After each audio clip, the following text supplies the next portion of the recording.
We're all getting older, and no generation has ever been subject to quite so many confusing messages about how that process affects its working lives. 20 years ago, we were being told that we'd all be retired in our 50s. No jobs, but fat pensions. Then we were told, no, that's not quite true. There's now a labour shortage. You're going to have to carry on working. And then the next bit of the message came out, which said, actually, you're going to have to carry on working if there are jobs around, but the pensions aren't going to be quite what you expected either. At the same time, our social expectations have been changing. They've shifted quite radically. 50-pluses have been the focus of anti-discrimination legislation. And the latest, the new Equality Bill, is going to shift protection from discrimination from being just about the workplace to being about the provision of goods, facilities and services as well, a major change. And while all that's been going on, life expectancy has been steadily rising. We men can now expect 77.7 years. Women can expect 81.9 years. Rosie Winterton, as Pensions Minister, I think put it pretty well. She said, as we celebrate the fact that we're all living longer, we also need to rise to the challenge of the ageing society. And that challenge is a pretty complex one. It's an interplay between economics and social aspirations, between opportunities and obligations, between pensions and earnings, availability for work and aspirations for play, between health and effectiveness. And helping us to actually look at how all of those are interplaying and at how the European Social Fund is helping us now to tackle those in the backwash of the credit crunch and during the recession. We've got Chris Ball, who's the Chief Executive of TAEN, the Age and Employment Network. Prior to becoming CEO of TAEN, he's been a freelance writer, an HR consultant, and a union national officer. So he's got plenty to call on from experience as well as from TAEN's current practice and aspirations. Stephen Boon is managing consultant at GLE, which manages the London Council's ESF programme. And one of the priorities of the London Councils is, in fact, the 50-plus age group. So, Chris, can I ask you first of all, let's just talk a little bit about what TAEN is actually doing in regard to with the support of the European Social Fund, and how TAEN is actually supporting the fund's aspirations in the UK. Well, first of all, let's just tell you what TAEN is. TAEN is the Age and Employment Network, and it's a network of some 240 or so organisations which all share an interest in making the labour market work effectively for older and midlife people. And that's what we've always done since our existence.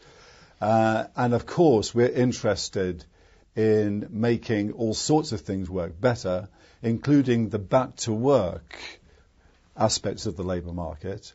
But also, increasingly, we've been working with employers to try to ensure that they follow policies and practices that favour the retention of older workers and actually utilise the skills and human resources potential of older workers in a better way, so that they're not exhausted, discarded, and frankly incapable of working because of the lack of match between the demands of the job and the capabilities of the worker. So there are really quite different ways of approaching this, both keeping people in work, keeping employers following the right policies that makes that possible, and also making the back-to-work services more effective. And I guess it's really in that latter respect, in particular, that we've been working with the ESF, trying to ensure that the various projects that are receiving ESF funding throughout the UK actually understand that there are really a whole discrete set of policies and practices that they need to understand, that they really have got to take on board in order to give older people a chance, because they face discrimination and they face objective difficulties that are created in all sorts of ways, which can be overcome, which need attention, which are better to prevent, but actually they need quite special forms of help to address. So that's the sort of thing that we're now doing, working with the ESF projects. In your experience, Chris, is the general perception and understanding of those difficulties that you've described, if you like, helping people to achieve the balance in their workforces and actually to put balance into older workers' lives, is the knowledge and the perceptions that people have actually pretty defective at the moment? Is there a lot needs to be done? It is really defective. It's amazing, really, how little is understood. And when we're looking at ESF projects, of course, I mean, we all know that they've got targets, both in terms of the various disadvantaged groups, and of course, their success rates and so forth and measures with respect to that. But it's really quite important to bear in mind that older people, age is something that cuts across all of these different groups, whether it's ethnicity, gender, disability, or whatever else. So purely looking at things in a one-track, compartmentalized way doesn't really help. And I think if we can have some awareness that actually if we ensure that there's an age dimension in the way that we look at things, we can actually achieve some of these other targets as well, much more helpfully. And of course we also need to understand that multiple disadvantage in labour market terms compounds problems. It makes them that much more difficult to resolve. Exactly. Right. Thank you. Stephen, from the point of view of GLE, tell me how GLE is being involved with the London Council's ESF programme relating to 50 pluses. What's going on there? Well, the London Council's programme has a very specific remit to work with those people who are furthest away from the labour market. It operates under Priority 1.1 of the European Social Fund, and Priority 1.1 aims to improve the employment skills of people who are either unemployed or economically inactive. And for London councils, we focus specifically on the economically inactive. And we find that for the 50-plus age group, if you like, that actually 9/10 of people who are workless over the age of 50 are economically inactive. So that means they're not actively seeking employment. And that could be for a combination of reasons, either through ill health or other factors that mean that they're not actively seeking employment. Are they actually most on incapacity benefit? Incapacity benefit tends to be for many the kind of most significant type of benefit that they receive. And when you survey people over the age of 50 who are on incapacity benefit, 4 out of 10 have an aspiration to work at some point in the future. And the London Council's programme aims to address that aspiration in a number of ways. Firstly, for the programme as a whole, there is a cross-cutting equalities dimension, as Chris mentioned, and we do put targets on the numbers of sort of older people that we'd like to engage with through the programme, and at the programme sort of level for London Council, that's about 18% of the 7,000 people that we aim to support. But we also fund specific projects that work with older people and drawing on the sort of skills and experience of some of the TAEN members to help actually provide relevant opportunities and work experience for people who've been out of the labour market for some time. Chris, that group that Stephen's saying, 40% in London, are saying that they would actually like to work in some way in the future. Is that something that in your experience is reflected pretty generally nationally, or is it maybe an aberrant London figure one way or the other? Quite a high proportion of people who are classified as economically inactive would be willing to come back to work if work was available for them. What comes across very clearly, however, is that after a period of time being inactive, either as a job seeker or, for that matter, classified as economically inactive by reason of, say, a disability, people do tend to give up hope, and they fall into the category of the hidden unemployed, they would work if they could. They don't really hope or expect to get work. And I think that increasingly we're going to be expecting to reach out to them in a much more active way. And they lose confidence, of course, in themselves, Of course, which is, I think, probably one of the things that the London projects are most concerned with, isn't it? Is actually getting some of that confidence back for people. Is that right? Yeah, that's right. And it's a really important part of the process. Once you've done the engagement and the outreach with people, if someone's been out of the labour market for quite some time, often they need to have their skills refreshed to make sure that they've got up to date and kind of marketable skills for the labour market. But also, part of that process gives them increased confidence, and also, projects that tend to be successful provide other types of support, such as coaching, interview training, to help people overcome some of the nervousness that they might have if they haven't been in that sort of situation for quite some time. Two follow-up points about that, Stephen. The first one is, I think a lot of older workers who have maybe been out of the labour market for some time aren't actually prepared to go everywhere or just anywhere to take part in learning or in confidence-building sessions. So who do you find are the best kinds of providers of this kind of activity? Traditionally, we found that we tend to build up relationships with certain providers, and there are a number of providers in London who are quite successful at working in particular with this age group. So we have an organisation called the Third Age Foundation who do a lot of work based in Ealing, and also another organisation called Wise Hours. We often find it's the voluntary sector organisations. London Council as a funder only funds voluntary sector organisations who are best placed to support target groups who are a long way from the labour market. And part of the reason for that is that people either mistrust kind of traditional organisations such as Job Centre Plus, or feel that they don't provide the right sort of services for them, and they don't provide exactly what they need. And I think one of the strengths of the voluntary sector is that they can provide a flexible service that is really tailored to individuals' needs. And I think that's an important aspect of getting people back into work. It's very interesting. Chris, is that something, again, that you see reflected generally outside London as well? Absolutely, and we've seen this sort of this impression borne out in our 50-plus job seekers survey.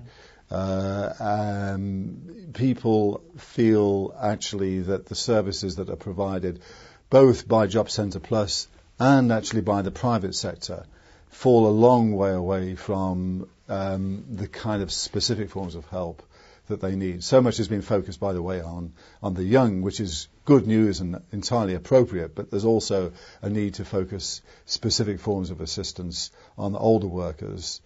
So, for example, I think the idea of leaving older workers to fend for themselves for 6 months before giving them the targeted forms of support and assistance is often naturally very damaging, because one thing which they often need is some particular form of skill training, for example, and it is really pointless leaving them without that, because actually their prospects of getting a job without, say, IT skills may be extremely, extremely poor. A period of 6 months unemployment is a period during which demoralisation and defeat can set in. So that's not really a great idea. So are IT skills the key ones? I can see why they might be, both because they actually open up aspects of the labour market which might be closed, and also because actually acquiring them for someone who never has before represents a leap in confidence building that you might find difficult to achieve in any other way. Absolutely, all of that. And I think actually, in addition, it's so important as a job search skill as well, an employment seeking skill. So many jobs now are increasingly advertised through the internet, and you apply online and all of those sorts of things, and simply having the ability to tweak your CV and customize it for each particular job that you're applying for relies on you having appropriate IT skills. So yeah, you've really got to learn to love your computer and be capable of using it effectively. And I'm still trying to love mine, but I'm getting there. Stephen, is that something that the GLE is encouraging London projects to focus on, to major on, IT skills? Well, the way we set up the programme is that, London Councils isn't the expert in terms of what works to help, individuals access the labour market. We set the kind of broad parameters within which we want projects to work, and we leave it very much up to them to tell us what is going to work for their clients or their participants. We do find, however, that most of the projects that are working with older people do tend to provide ICT training in one form or another. So it is obviously needed and an important skill for people to get back into work. You said something very interesting there, because you said the London councils weren't necessarily the expert. Are there any experts here? Are there any experts out there? Do we really know what's going to work and what isn't going to work? Do we know how to get to this group of people, particularly those who are saying at the moment that they're maybe quite happy to be inactive? And do we know what's going to work in actually getting them into consistent employment of some sort? Well, first of all, there are a lot of older people who've had this experience and they've succeeded in getting back into work, and so they tend to know. Equally, there are many people who have had some kind of experience of this sort. They've got back into work. Maybe they've become consultants, they become self-employed or whatever themselves. And quite a lot of people, a surprising number, have realised that actually the experience they've had is extremely useful if they can pass it on to other people. So, there's a large number of organisations, particularly those that are affiliated to TAEN, for example, are specialists in this area. They do provide specialist advice and support. And I think it's really important that people are in a position to go somewhere where they can get that kind of assistance. One question which I've heard other people ask, if you're in a situation where most of the assistance for people in this group is coming from the voluntary sector, the third sector maybe, but certainly not either from the statutory sector or indeed from the private sector, are we realistically talking about guiding them towards employment in the private sector, or are we really talking about using most of them for jobs that need doing in the third sector or indeed the community sector? I think one of the issues here that we probably haven't touched upon enough is that even though in an ideal world people would have high quality advice and support, in particular information, advice and guidance provided through either Job Centre Plus or the private sector, and that ought to be available. In its absence, older people tend to be very resourceful, and they're getting jobs themselves, and they're getting back into work themselves, and they're succeeding in doing it. It is much harder. They have a bigger struggle on their hands. They suffer various forms of discrimination in the labour market, but many of them are succeeding. And they're getting back into work in both the private sector, the public sector, and of course in the voluntary sector. And I think that we cannot possibly simply say, well, it's only the voluntary sector that older people are going to be back able to get work in. I mean, clearly they have skills according to what their backgrounds have been. And if you've been an engineer, there aren't that many engineers in the not-for-profit sector, shall we say, bridge building or whatever else. So it depends on what you do and where you can possibly find a role for the future. Often skills are very transferable, of course, and you may have had experience in the private sector and you could be snapped up in the public sector or in the not-for-profit sector. But sometimes not necessarily the case. Stephen, are your projects telling you that they've got realistic aspirations for getting people into private sector work? Yeah, I think the results from our programmes would back up some of the points that Chris has been making.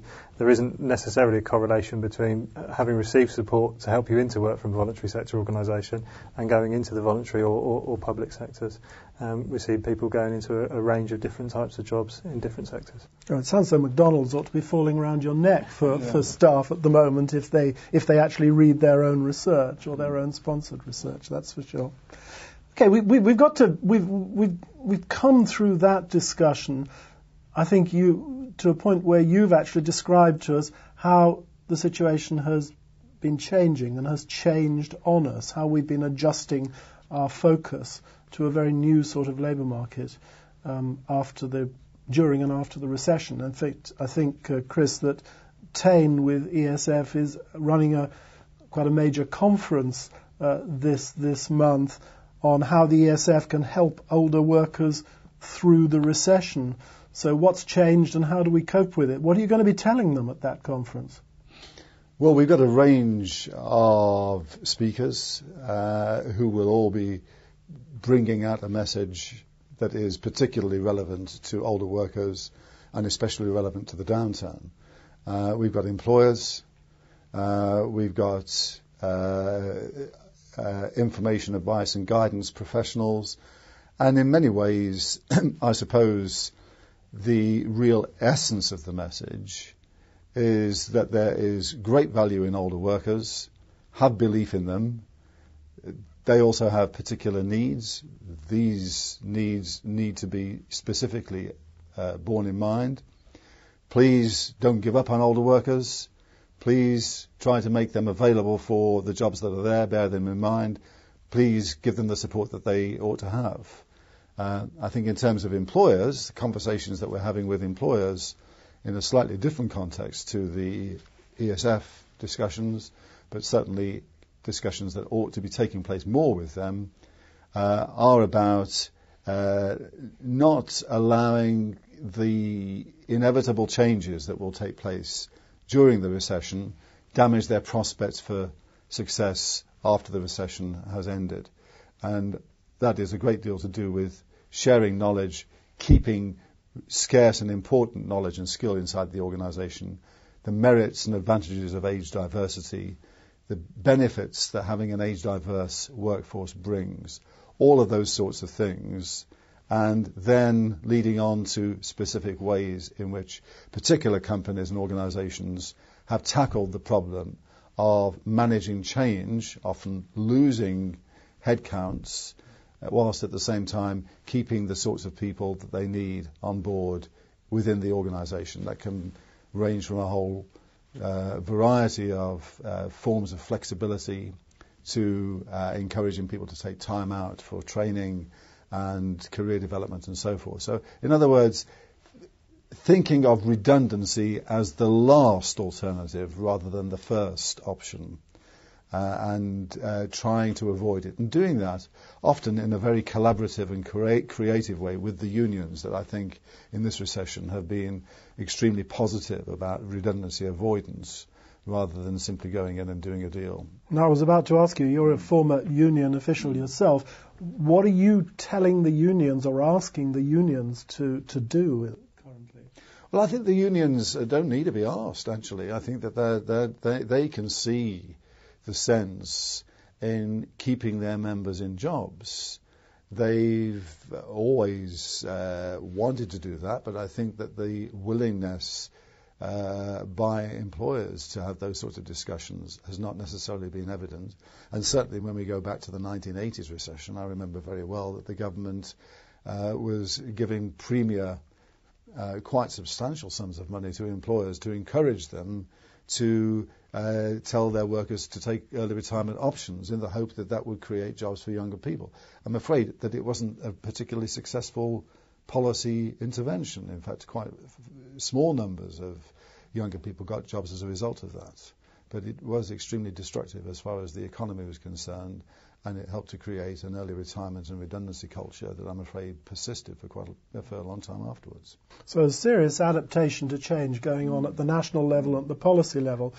Stephen, most of I assume all of your current ESF projects involving 50 plus people were actually planned before the credit crunch, even if they started afterwards. So have they had to be refocused? Have people been refocusing what they're doing very actively during the last year, 6 months? I think that all projects that we're currently funding have found it more difficult to find employment for their participants, regardless of who they're working with.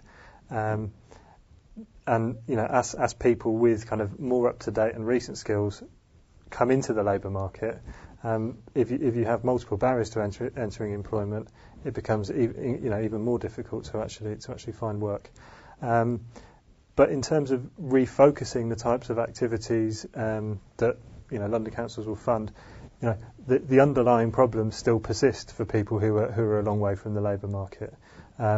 So London Council is continuing to invest in that type of activity that supports those people with multiple barriers, to help them break down the barriers and actually, if not enter employment immediately, go on to other avenues which will help them progress into employment further down the line. So the particular groups of 50 pluses who you targeted at the outset, they have continued to come forward, have they?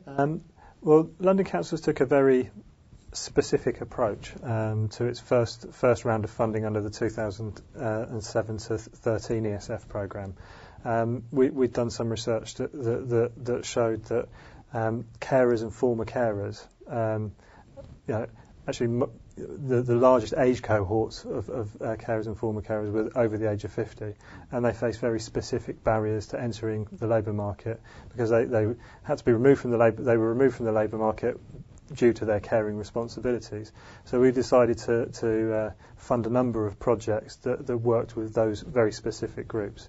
Now, feedback from the providers of those services has told us they actually found it quite difficult to recruit such a specific group of people. So for the next round of funding, we've actually widened the kind of criteria now. So I guess that's the kind of major lesson that we've learned. If you're too specific about the type of activities and the type of people that you want to support, sometimes it can be difficult for the people on the ground to do that work. The organisations that we fund have people walk through their doors. We don't want to place artificial barriers in their way so that they have to turn someone away if they're not a carer or a former carer. And I think that was possibly one of the unintended consequences of being so focused. Whilst there was a clear rationale for doing that, in practical terms, it didn't work so well. So we've loosened up the criteria for this. So in effect, anybody now who is over 50 and is inactive can actually come forward if there's a place and take advantage of the facilities of one of those projects. Absolutely, what it has yeah. to. And we'll be funding a range of new projects from the 1st of April 2010. Are they to focused do any just differently? As I said, we're not overly prescriptive about the types of activity that organisations should deliver. We want organisations to tell us the best way, use the kind of the work that they've done, the experience that they've gained, to tell us what works to help people get back into jobs. A common theme that's come through is, and we've mentioned this several times now, is that the private sector is the least involved in a lot of this work currently. Mm-hmm. And yet, people say to me that there is a strong business case for employing the over 50s. McDonald's seem to have spotted it, or at least they've been told they ought to spot it. Two things. First of all, what is that business case? How emphatic would you be about it?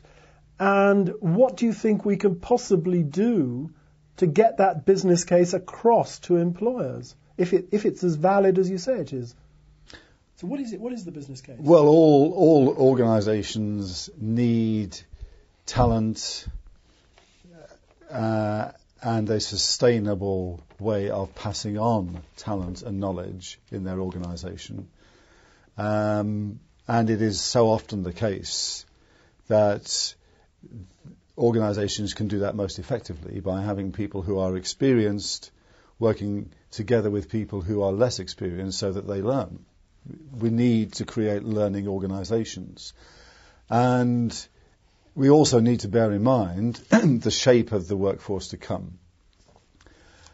Clearly in the kind of situation that you've described, in which the curves of the different cohorts are heading in different directions. The state pension age plus or the 50 plus are going up, whilst at the same time the 16 to 30 cohorts are heading down right across Europe.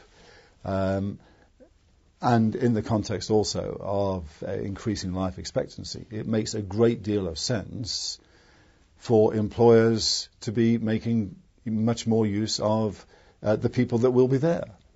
So they have the knowledge, they're going to be there, there are more of them, the demographics tell us that. We know about the baby boomers and the bulges in those demographic charts that you see. So that's one reason why there's a business case. But I think there are many other examples in terms of attributes of older people. We have to be very careful about stereotypes here, just as we have to be careful about negative stereotypes. We cannot generalize and say that all older people are this or that. But by virtue of experience, older people do have something extra. And it's that experience that I think very often gives them much better soft skills which continue to develop over the course of a lifetime. Their problem-solving capacities and so forth do not decline. There's often, unfortunately, stereotypes once again around these sorts of things. It's assumed that people's intellectual capacity diminishes after they get past about 25.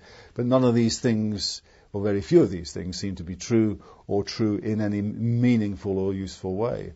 I think, taking the specific examples, taking particular examples of companies that have gone out of their way and made good use of older workers, you can see really that they do in their sectors, in their particular circumstances, have a very strong business case.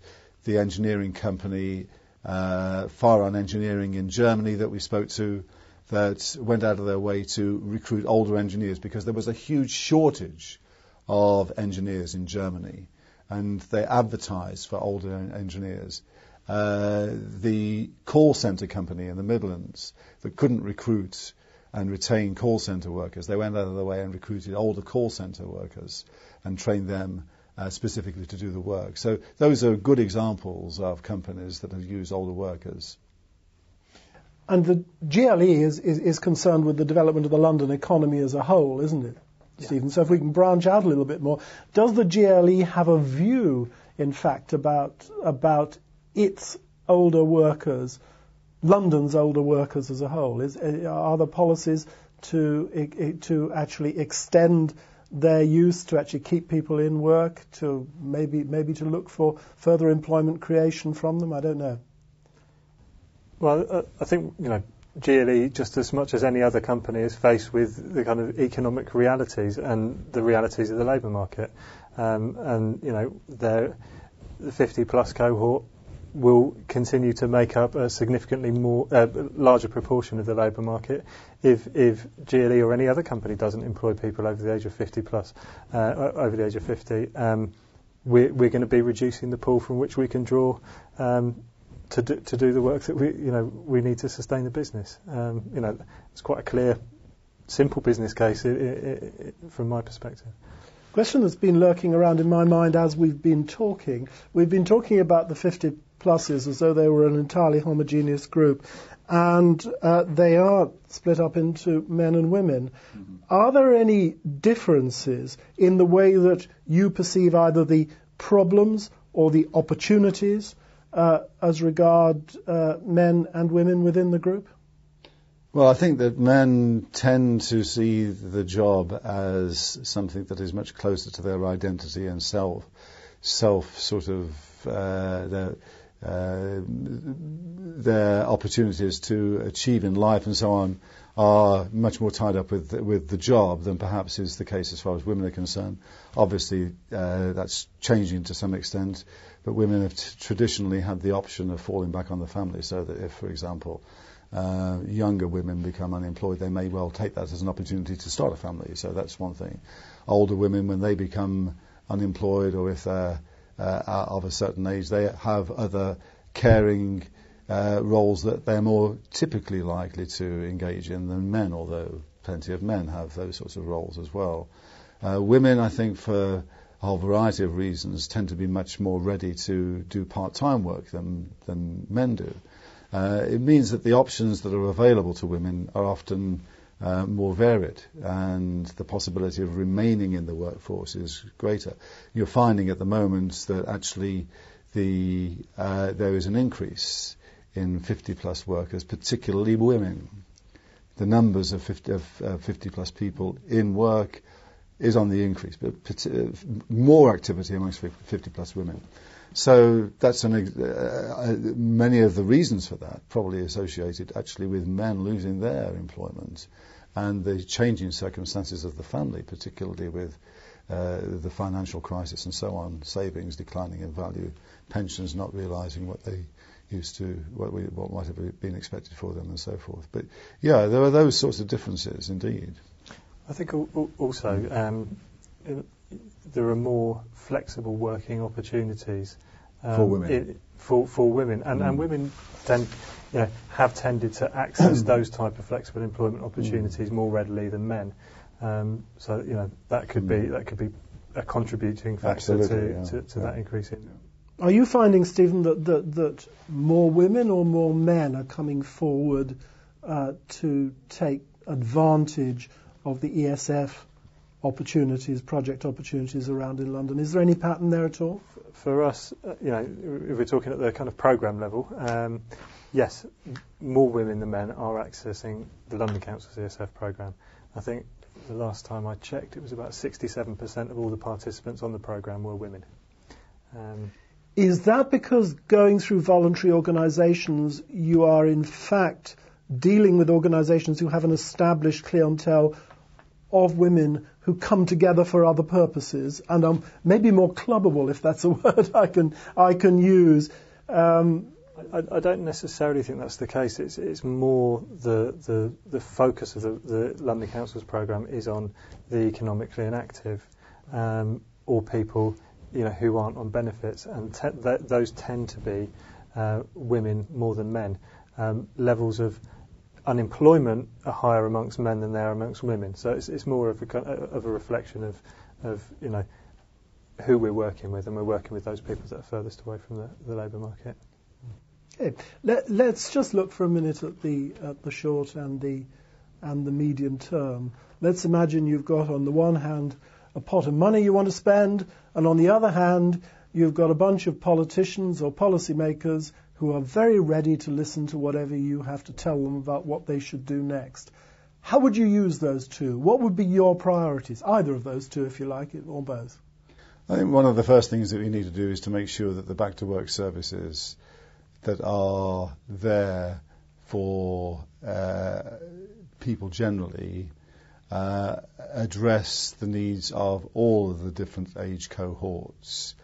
And so many older people who perhaps professionally qualified, done a responsible job, done well in it, find themselves redundant, unemployed, know that if they go to Job Centre Plus, or do go to Job Centre Plus, or go to an employment consultant of some form, that the kinds of support that they're going to get are not really for them. And so we have got to be much more intelligent and varied about the sorts of help that we provide. It's not just about people at the margins of society, it's actually people who are in a whole range of different circumstances, and we need to be able to give them intelligent advice and support. So I think that training advisors to give them the capacity and ability to do that would be probably my number one priority. I guess number two would be to try to encourage more employers to see the value of older workers, both in terms of retaining them and actually giving them a chance. We talk in terms of, for example, internships, job experience, work experience and so forth for the young. I'm not suggesting that you can necessarily immediately translate that into an equivalent for an older person, but often an older person has good skills but maybe not in a particular sector, and what they really need is a chance. They need an opportunity to prove themselves and perhaps gain a little bit of experience themselves in a sector that they've never worked in before. So I think that we need to think much more imaginatively about getting talent to cross the borders of different industrial sectors. As far as the politicians are concerned, obviously they should be taking all of this on board. Stephen. Well, I think organisations like TAEN have a really important role to play in setting the background and the context within which some of the providers that will fund through our programmes actually work. So, the first thing is that dialogue with employers to ensure that they are ready to take on workers over the age of 50. And then the next step is again funding projects that actually give people the right combination of skills and practical work experience to be able to sit in front of an employer and sell themselves and say why they should be employed. So if you've got organisations like TAEN doing the background work, and you've got providers who have support that's tailor-made for individuals that helps with their specific needs, then I think we're progressing in the right direction. Okay. Stephen, I'm going to ask you to cast your mind an awful long way ahead, and Chris, not perhaps quite so far ahead. How old do you expect to go on working yourselves? Personally, I would imagine that I'm going to end up retiring when I'm about 75, either through my own choice or through changes in the sort of pension system. Chris? I don't have any plans to retire. I guess when I was in my 20s, I thought I'd retire at 65 like everybody else. I didn't think about it a great deal throughout my working life. I was in the fortunate position of enjoying what I did. I'm actually going to be 65 on the 24th of November this year. And I love what I do. I'm really lucky. I'm healthy enough to continue to work. And I have got no immediate plans to retire. And I don't suppose really that it makes a great deal of sense to set a date. A time will come when I have to hang up my boots. And I will probably know when that is. Well, Chris Ball, Stephen Boon, thank you very much indeed.